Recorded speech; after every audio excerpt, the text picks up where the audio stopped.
আপনারা জানেন যে আমাদের প্রথম সমস্যা ছিল যে আমাদের ফাইনাল 23 তারিখেই করতে হচ্ছে।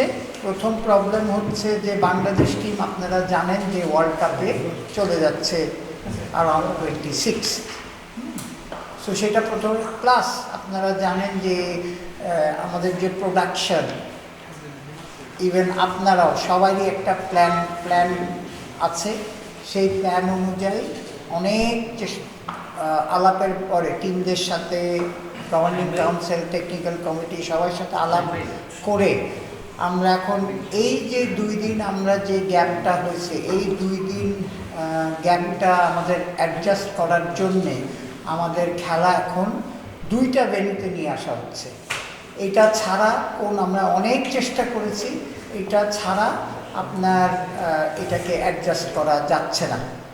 তো সুতরাং আমরা আসলেই দুঃখিত যে চিটাগংয়ের দর্শকদের জন্য এবং চিটাগংয়ের সমর্থক দর্শক বলেন এবং ম্যানেজমেন্ট বলেন, ওনারা রেডি করে ফেলেছিল সব কিছু, কিন্তু আর আন্ডার কারেন্ট সার্কামস্ট্যান্সেসের আমাদের চিটাগং ভেন্যু খেলাগুলি ক্যান্সেল করে এইখানে আমরা 2 দিন বাঁচাবো ট্রাভেলিং ডেটে। হ্যাঁ, যেটা ধরেন এখান থেকে অল ইকুইপমেন্ট চিটাগং যাওয়ার কথা ছিল, আবার ওইখান থেকে 2 দিন আপনারা আগের পিকচারটায় দেখবেন। সো ওইটাকে অ্যাডজাস্ট করে আমরা চিটাগংয়ের খেলাগুলি এখানে নিয়ে আসছি, সিলেটে নিয়ে আসছি। সিলেটে এখন 12 তারিখ পর্যন্ত খেলা হবে। আমরা 13 তারিখ টিমগুলি চলে যাবে ঢাকায়। বাকি অন্য কিছু আমরা টাচ না করে কিছু খেলা সকাল বিকাল করতে হয়েছে। তাছাড়া আমরা এই চেঞ্জেসটা এনে এখন ডিক্লারেশন দেওয়া হলো যে আপনার 12 তারিখ পর্যন্ত সিলেটেই কন্টিনিউ হবে।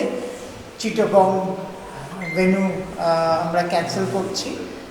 3টা ভেন্যু থেকে আমরা এখন 2টা ভেন্যুতে নিয়ে যাচ্ছি। নিয়ে আমরা 23 তারিখে ফাইনাল প্ল্যান মানে ফুলফিল করে সব কিছু ঠিক থাকে ইনশাল্লাহ ফাইনাল 23 তারিখ হবে।